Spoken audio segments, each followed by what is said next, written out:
Ngibingelele kuwe mlaleli, ngiyathemba ukuthi uyaphila-ke. Mina ngizocela kuwe-ke laphana-ke ukuthi-ke uma ngabe usamusha kuleli khasi-ke leli-ke wenze ulungile-ke laphana-ke ucindezele ibhathini u-subscribe uzokwazi ukuthi-ke uy'thole zonke iy'ndaba-ke ezintsha-ke nje engizole ukudlulisela zona-ke kulo-ke leli khasi-ke leli-ke kusukela-ke manje-ke ukuze singakuphuthi-ke okumele ngabe ungawenza nje lapho ucindezela ibhathini u-subscribe njengamanje-ke.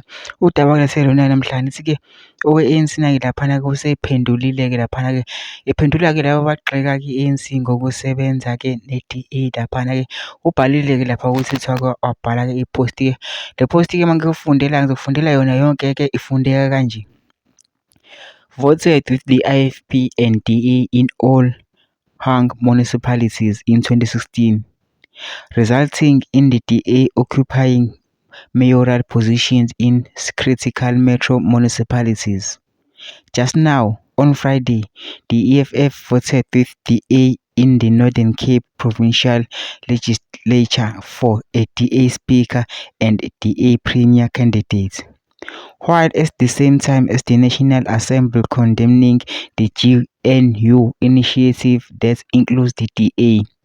So when the EFF works with the DA, that is progressive, and when any other party includes the DA in any initiative, that is sellout and reactionary. I never seen such kind of ideological volatility. Said usho-ke ufikile Mvalula-ke laphana-ke.